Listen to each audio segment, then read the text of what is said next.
Hey everybody, welcome to a brand new video where I'm going to give my review of Hamina Wireless. I'm coming fresh off of the WLPC conference where I did a deep dive of this software. It's pretty neat because there's not too many of these Wi-Fi design softwares that we can pick from. There's quite a lot of them that we can go through, but if you go to hamina.com, that'll put you on the landing page for the network planner. Now, this is for Wi-Fi design and also private cellular, but you can take a look at what it's capable of. They've got a nice, snappy website. And if you're wondering about the price for Hamina, you can pay semi-annually or annually. Now, it depends on what you're going to be designing for. So for most of us who are doing Wi-Fi planning, 5 gigahertz and 6 gigahertz Wi-Fi design, then we're just going to need a network planner. If you need to use things like plan for private cellular and also for other lower frequencies, then you need to step up to the network planner plus. But overall, the cost is pretty affordable compared to other Wi-Fi design software out there. And so I really wanted to take a look at this and see if it fits into my own workflow as I work with Hamina. And because I took the deep dive, I was able to get a license and really start playing with it because I want to use something that is very snappy and doesn't take up a lot of resources on my laptop. So the real cool benefit of Hamina Wireless is that it's a web-based application, meaning we don't have a thick client installed on our computer. And when we have this web-based application, we just use our browser. And so it's going to use a lot of the GPU on the browser to do all the calculations, and some of the calculations are also done in Hamina's cloud. All right, so this is you'll need an internet connection. It's not entirely an offline application that you could use. And when we were in the deep dive, the hotel itself had a very poor internet connection. So there were some features that weren't accessible. Now, whether Hamina will release a thick client, I don't think they will, because they are very much cloud-based. They've got all their resources up there in the cloud. Now, but most of us already have internet, right? So this is purely for Wi-Fi design, also private cellular design. We don't have things like validation surveys accessible to us just yet, but in the deep dive, they did demo some of the validation survey capabilities of Hamina Wireless. So I'm looking forward to that feature when it comes out, because I like to compare the predictive to what we actually get in the real world when we check our wireless networks. So I'm going to dive into the user interface. So when you log in, you can, for one, you can create a login and you'll get access to Hamina. Now, you don't have to pay for a login. And when you create a login, you'll use a multi-factor authentication. So you'll tie that to your phone and you'll get a code every time you log in, right? So there's some security there to the account. And I guess it's also so you don't share your account with other people. But the interface itself is great for people who are Wi-Fi designers, maybe project managers, and anyone else who may be involved in the project. So people who are not designing Wi-Fi can have access to view the files in the project that you've created in Hamina. So once you log in, you'll be prompted, since you don't have a project, you'll be prompted to create a project. And so what I'm doing, showing here, is I've got a project already in place. This is the user interface. It's very simple, minimalistic. There's not a ton of options everywhere, right? And that's great, because we don't want to be inundated with complexity of how this application is going to be used. So on the top left is where you're going to actually do a lot of your import and project notes. And on the bottom left side, you'll have all your different options, and which we'll go into. On the top middle pane, you'll have any of the floors you have access to and any layers that you can view, enable, view, or not. So it's very easy to use. And what I'll do is I'll create a new project so that way. All right, so I'm gonna click on the top left where you see it says first project. This is how we add a new project. I click there, you see the one project I already have in my file, and I'll just click new. And so I'm gonna be prompted to create a name. I'm gonna call it, let's just call it office test.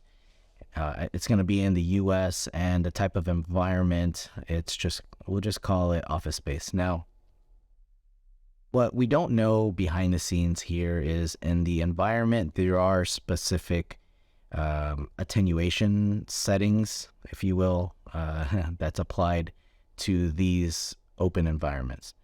And so I'll leave it at office for now and then click save. And already we're placed in a spot where we can start our project. When I start a project, I always like to add some sort of detail to the project itself. Right, so any kind of notes, I'll click on notes, and we'll call it initial, and then say this is for a brand new office that's being built.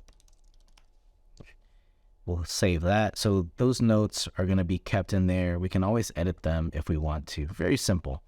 Now, the important thing is to import a floor plan, and it's got to be an accurate floor plan, something that will be used for our design. So it's important to have a floor plan, that's supportable here. And so you can see all these supportable formats: PDF, PNG, CAD files, images, you name it.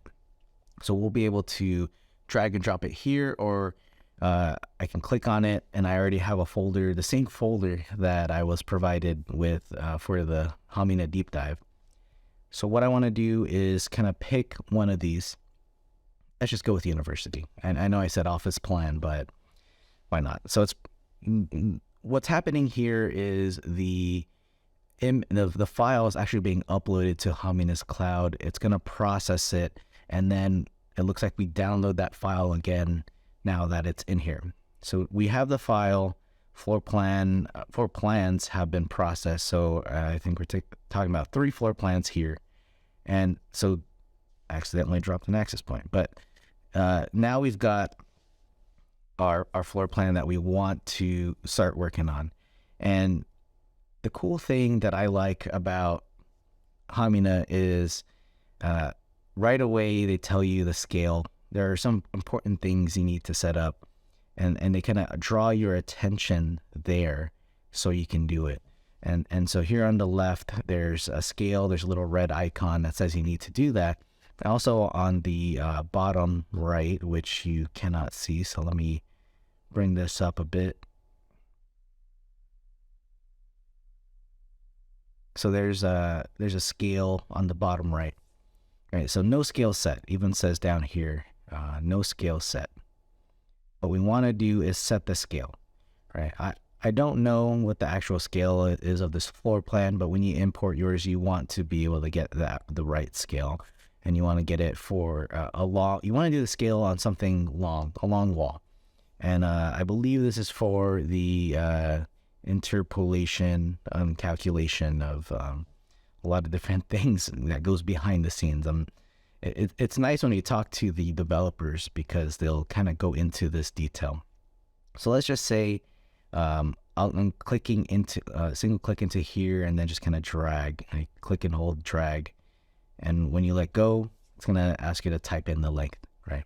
So what's interesting when I did that is the application knows that there is a line there, so it kind of snaps to that line, and I'm not deviating from that line, which is kind of neat.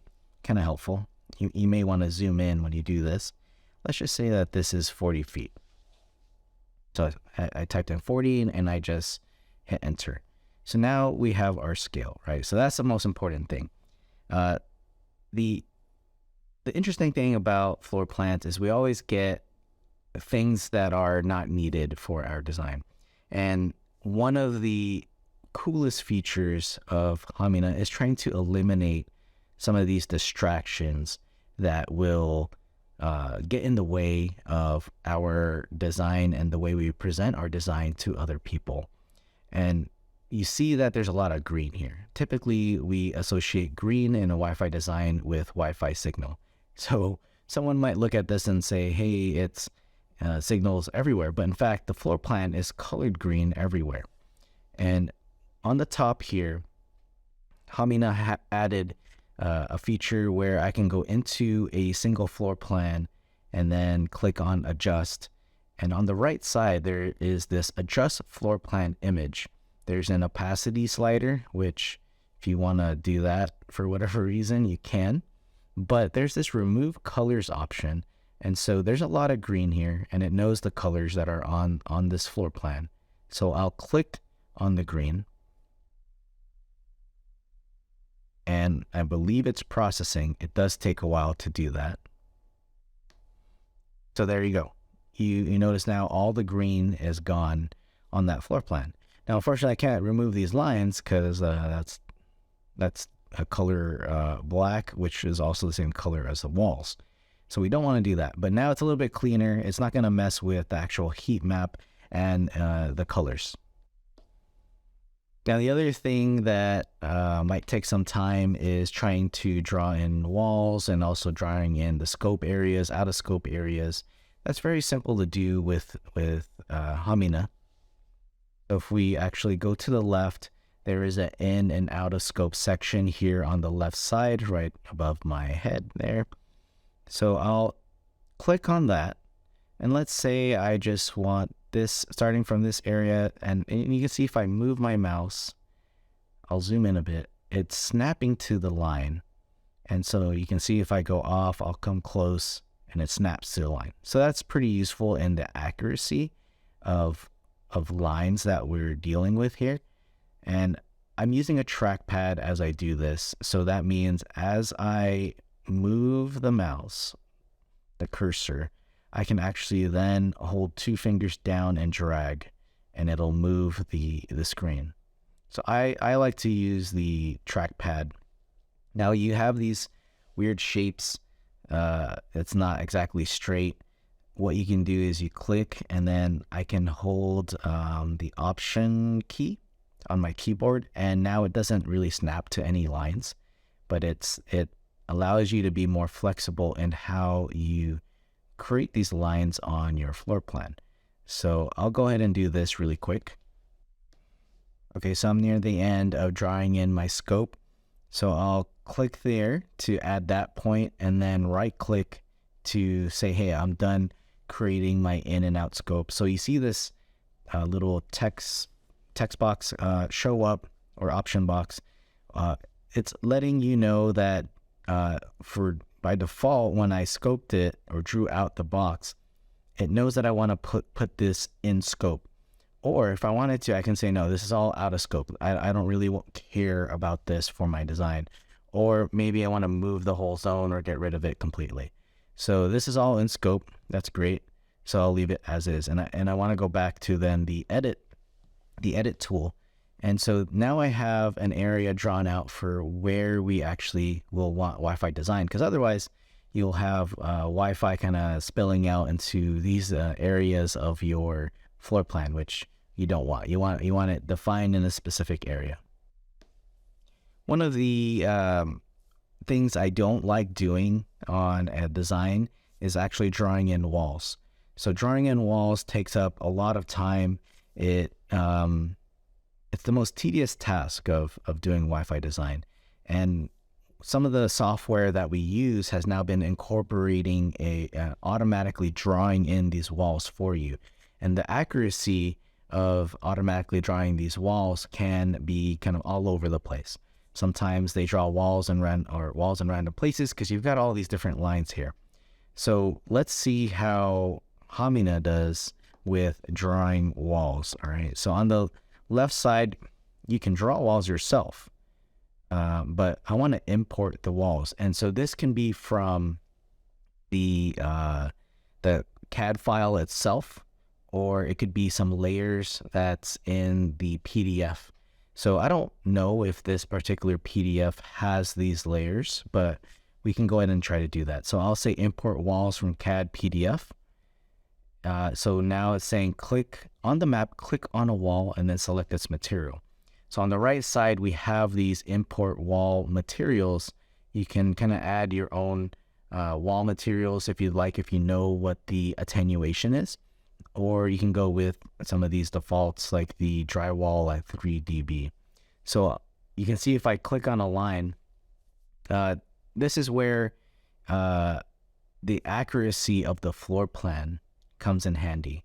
So because of this, if I were to click on this line, it's also going to take all the other lines. And then if I select drywall, it's going to make all those lines drywall. And what I don't want are these little diagonal lines that's on the floor plan to be incorporating the drywall material as well. So in this case, we would have to actually draw in the walls ourselves instead of importing it. So I'm not going to have you watch me draw every single wall, but I do want to say for drawing manually, the Hamina does make it a little bit more efficient for you. So on the right side, you can see I have drywall, and there's a little keyboard shortcut. It says letter D for drywall. So if I click or press on D on my keyboard, you'll see this change. There you go. I've selected drywall. And then I can actually go in here and start drawing walls. And again, it snaps to the lines. So that's useful, right? So if I then say or decide like this is a brick wall, I can just click on B on my keyboard, and you can see on the right side it automatically went there, and I can continue drawing that wall out. And then you just right click to end drawing that wall. So let me draw out these walls. You don't have to watch me do it. It might take some time.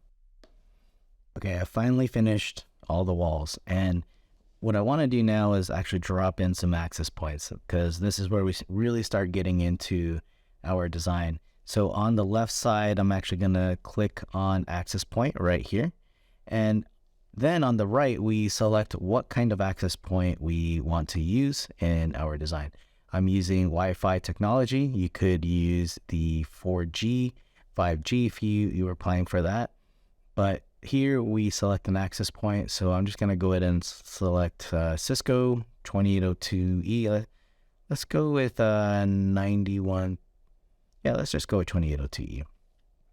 The one thing I want to show here that I think is really cool, besides just using omnidirectional access points, is being able to really understand what kind of external antenna you're going to use. And so if we look at the external antenna, and we'll go to something like Ventev. If you click on the antenna, this is just a feature that was recently added. They talked about this at WLPC, but I'll click on this antenna drop down, and as I hover over them, you can see the actual propagation pattern is displayed, and it turns. You can see what the gain is of that antenna. You can see the horizontal, vertical, azimuth, and what's neat is if I hover my mouse over it, I can actually click and drag and really get a view of how this antenna is going to look like, the pattern. So you can go through each one to figure out which antenna is the right antenna for your given deployment. And so if you want to look at this one and go, well, that's an interesting pattern. It's really got the a narrow vertical and the horizontal. It looks like a good warehouse candidate. Or maybe you want one that kind of covers more of a wider area. So we can go with this. So you can click on that, and then I'll move to the middle here and just kind of drop this pin. I have this pin, it has the plus icon there. I just dropped the pin in there, and you can't really see, but this blue bar came across. So the cloud, the application is calculating, fully calculating what this propagation pattern is going to look like. And so I can move this AP and antenna around and really get a live view of the predictive. So I think this is neat and makes us quickly make decisions on what kind of AP and antenna to use. And on the right side, you can see I was using it in a wall mount, but really I want to mount this on the ceiling. So you can click on this and then click ceiling. And let's say this was a 15 feet high. So now it's actually pointed from the ceiling downwards. And again, you can see how the pattern changed, right? So if I go from ceiling again to wall, that's how the pattern changes. Now, if you were doing a wall mount, let's say it was mounted here on this wall, how do you articulate that antenna? So right here, you have this, I guess, arrow right above the pin, and you can click and drag that in the direction you want it to go. Okay. That's how I'm going to point that. We can see a little bit more details of this access point. You can see I'm editing one access point right here. Have an access point name if I want to change it. If you have multiple access points, you can create a naming scheme here. So if you click on this question mark, you can see that there's these pattern types that come up where you can have a specific way of naming these access points for your design. All right, so very neat, very cool to do. I can go in here and just say, you know, I want to start this off as AP dash and then, you know, the number. Or if I wanted it to be 2 numbers, I can do or number pound, I think. Nope, that doesn't work. Maybe I should read the stuff at the bottom here. So we'll start off with the base. And let's say we want to do a number pattern. So we'll do number, period, and then we'll do a less than sign, and then 2 number, hash. So it's starting off with 2 because that's my AP number right there, 2. And you can see AP number 2. That's neat, right? Or I can start it off with 0, you know, however you want to name these access points. And then we can change the transmit power as well. So if you want to lower that transmit power down, you can see how that changes. Again, this blue bar comes across the top to show you that it's calculating. All right, so you're probably wondering about some of these requirements around signal strength, right? So if I go back to the left here and click on edit, so there's my access point. I'm in the green section. You can see on the bottom left, right here, you have this high, decent signal, low signal, and edge signal. As I hover my mouse over any section, the legend down below will tell you what that predictive signal strength is in that given area. So right here in front of the antenna, we're at negative 57, really high signal. But as we move out here, we've got decent signal and then even low signal right around here. Now, if you want to adjust these requirements down here, you can click on it, and then on the right side, you have your heat map threshold. So let's say maybe my middle threshold is actually negative 72, and this is maybe negative 78. You'll see how the predictive signal requirement changes on the color legend here in the map. So I'll change that again, right? I'll change this to negative 85. You can see that go out more. There you go, see? So I really want to leave that at negative 82. That's my threshold. I can change the opacity of this if this is too bright, but then you start to lose some of those colors. And then also you want to set your client height. One thing I would like them to do, because I have my setup in US, so I have it set in feet, but here client height set to meters. So I'd like to, hopefully if you change your metrics, it would also follow here. So I'm just going to assume 1 meter is where I want it. I'm not very good at the conversion here, but that's how high your client's going to be. So you can actually get a little bit more accurate in your predictive surveys, knowing the client height. So I think where this is beneficial too is in warehouses. If you've got high racks and you've got forklift, and that forklift needs signal as it goes up higher, maybe 15 feet, you want to see what your signal looks like at 15 feet. So you would change this. And so that's one way to view it. If you notice that as I was trying to place access points here, the walls are still there. Maybe you don't like having the walls that you've drawn out visually there on your floor plan. There are different layers you can select. So on the top, just go to layers and then remove walls or any attenuating objects. Maybe you don't want to see the access points either, so you can do that.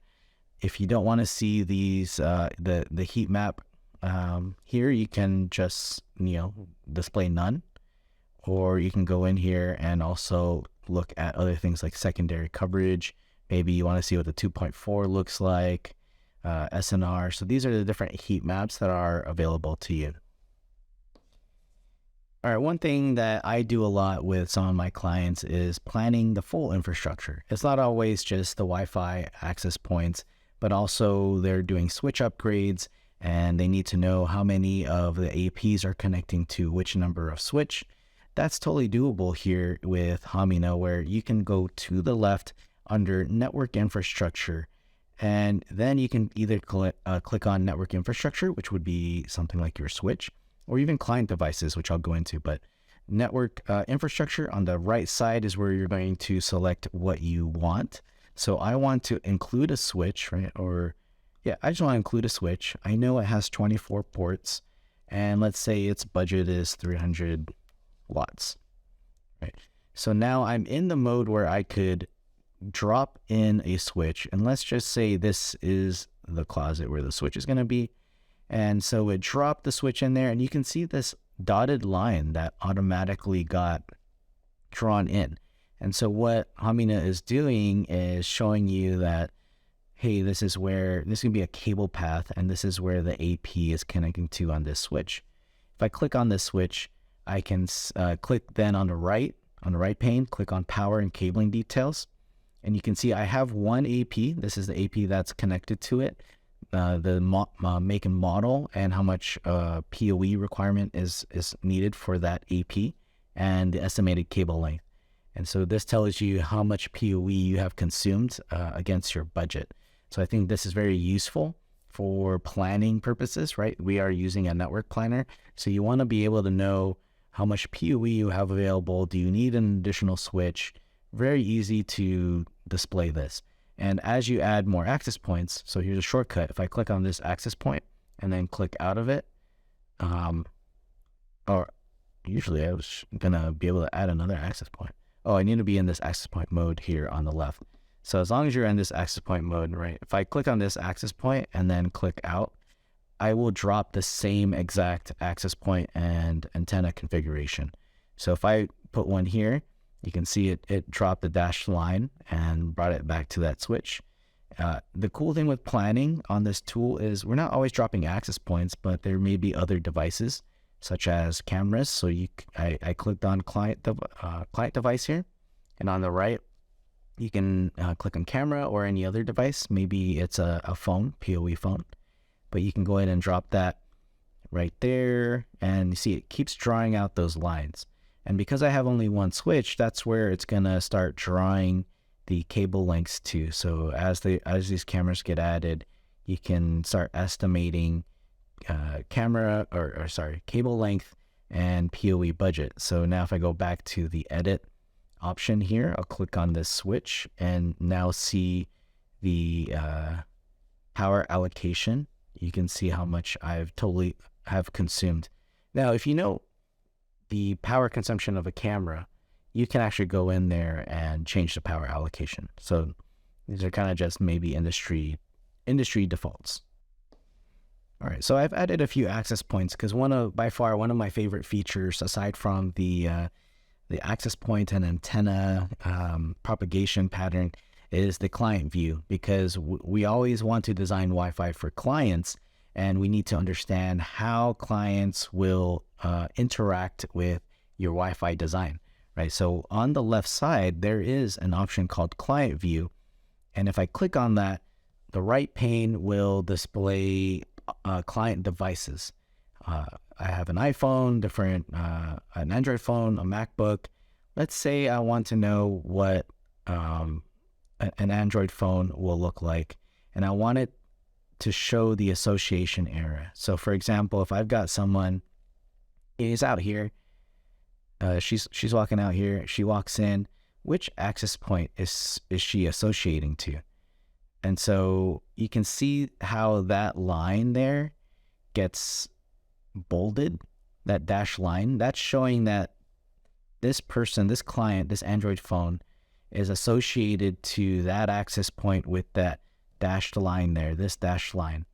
This is a signal strength and the data rate, MCS, and at what band, right? So it's showing you here, channel 157, that's where it's connecting. But as I walk, where is that person connecting to? So you can see the association area changed because that's the association area for this access point. And so I roamed over to this access point here on channel 36. So this to me is one of the coolest features.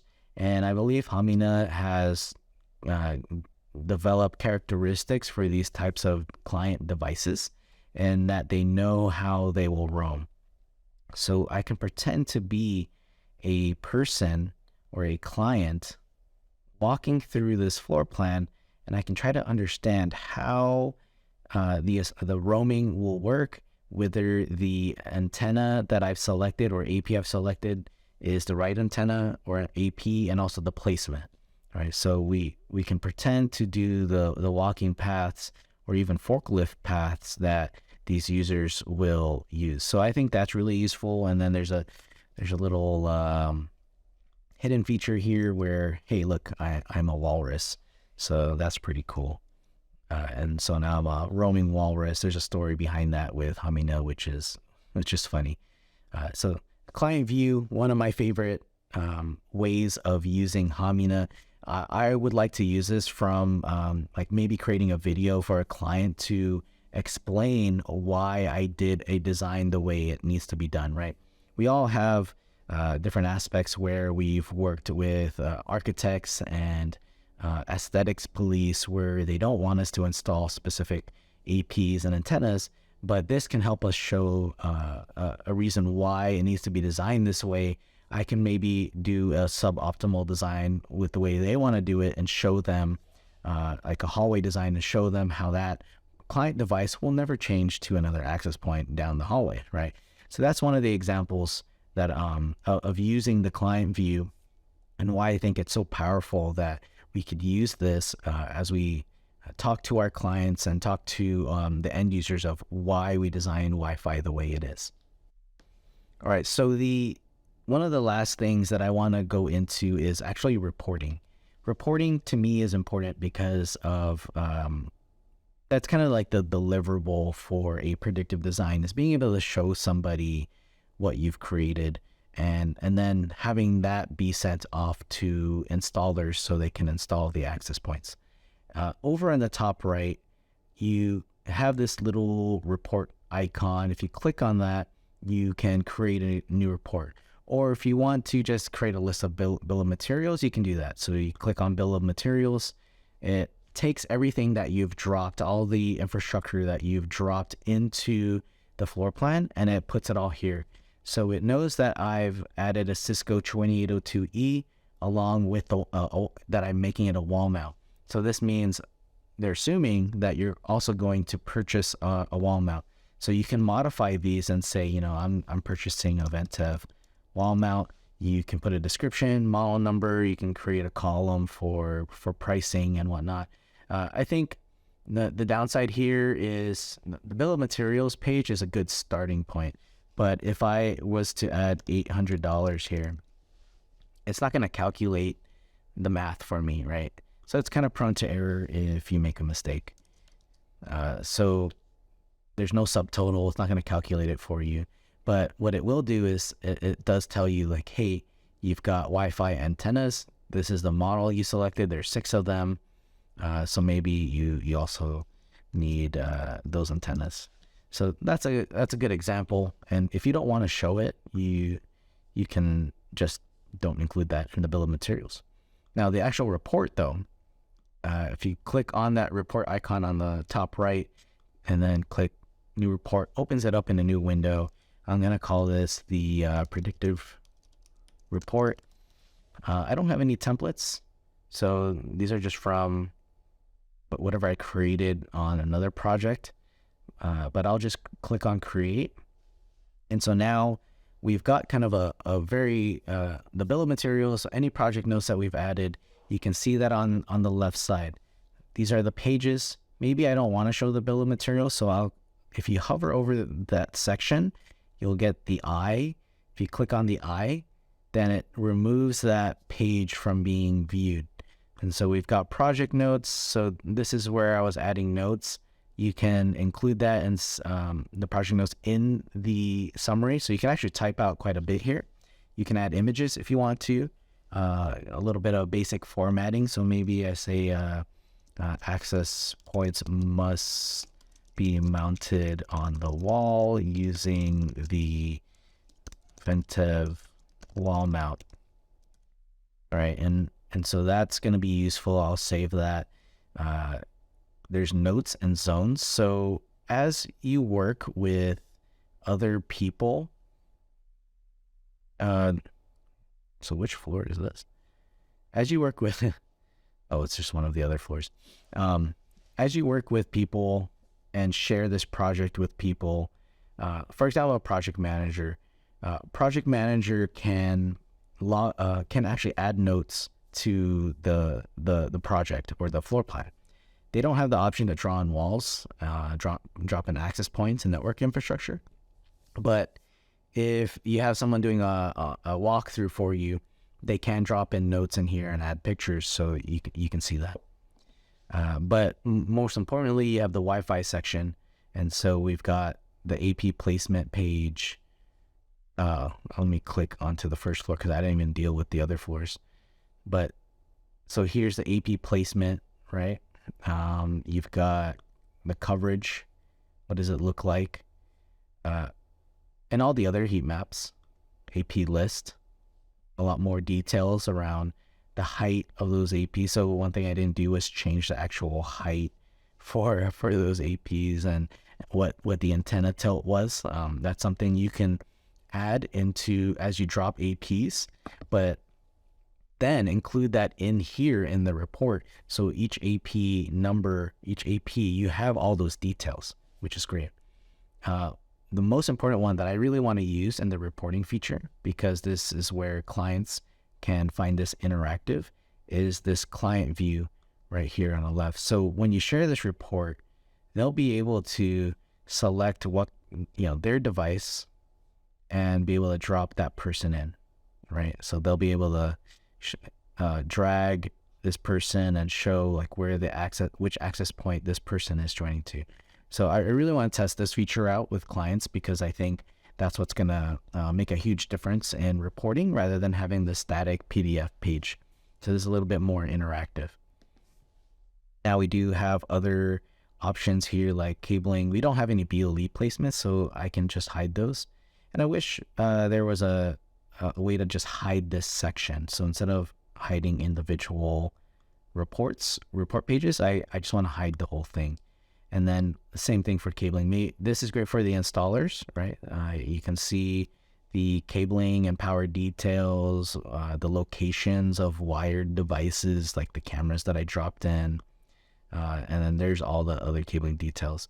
And then you can hide that if you want, if that's not for your installer. So you can create a template here and just only include this section for your installer. You can upload your logo if you want, and then you could click on share on the top right. You can give this a password. You don't have to, but then there is your link. So now I'm going to copy this link, open this up in a private window, and you can see what this report looks like from the end user point of view. All right, so I'm in incognito mode. I've punched in the URL of that report. So you can see I don't have a login page or anything. This is the report. It is a web page online report. You can see the notes that I've added. If there were any notes to the floor plan, it would be here. We got our AP placement, so now we know they can switch between the floors if they want to on the right side. So here's the AP placement. The floor plan is loading up. There you go. So here's where all the APs are going to be installed, the cable lengths. They can click on each AP and see more details regarding that AP if they really want to get into those details. And then coverage. So I can see the coverage for the whole map, or I can just see coverage for individual access points. Really interactive rather than displaying a report with a lot of different pages that are just for a single access point. Then we can look at client view. So this is the client view from the end user's point of view, and they can go in and click and drag and see how the client will connect. You can see how this one doesn't quite roam right away in front of this access point until you get to about here. So a lot of very interactive features with Hamina. All right, so overall, I think Hamina is very snappy. For how young this company is, they've added a lot of the basic functionality that we want as Wi-Fi designers, being able to have a selection of access points and variety of antennas available to us, along with critical details like AP height, antenna tilt, and then being able to create a report about just those features for the installers, right? So it's really about the accuracy of the installing all of this, because this is just a network planner at the moment. So there's no validation survey capability that's available to me at the time of this recording that I publish this video, but it's coming. So they're making progress, and I think they're going to have a couple of different devices for validation survey.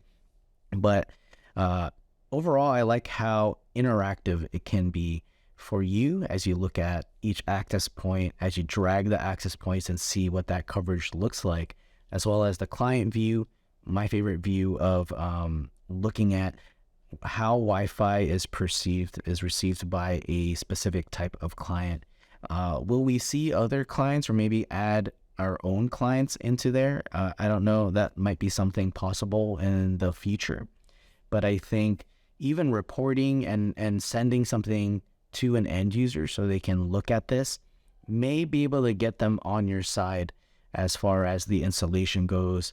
They'll be able to understand it a little bit more as to, oh, okay, here's why we do it this way, right? Rather than the client dictating what kind of AP and where you should place them. So we should be able to explain that better to the clients, and they'll be able to see it much easier rather than using static files, flat files, PDF files, large, like over 50 meg size files, right? So overall, I think Hamina is pretty good. I'm going to start using it with my newer projects to see how clients take this approach where I can walk them through it, maybe on a Zoom call or a pre-recorded video, and then give them the ability to drive it themselves. So go ahead and check out Hamina. Go to hamina.com. They've got a lot of great videos. I find this a very powerful tool as I compare this to other available network planners out there. So it's affordable, and I find that they're a lot more accurate in their design compared to some of the more inexpensive tools, because I know that they are working very closely with the vendors, the antenna manufacturers, and they've got really great people behind the software.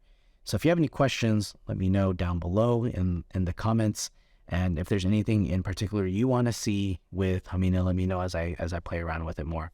But I want to thank you for hanging in there to the end. And if you did like this video, please hit like. I would appreciate it.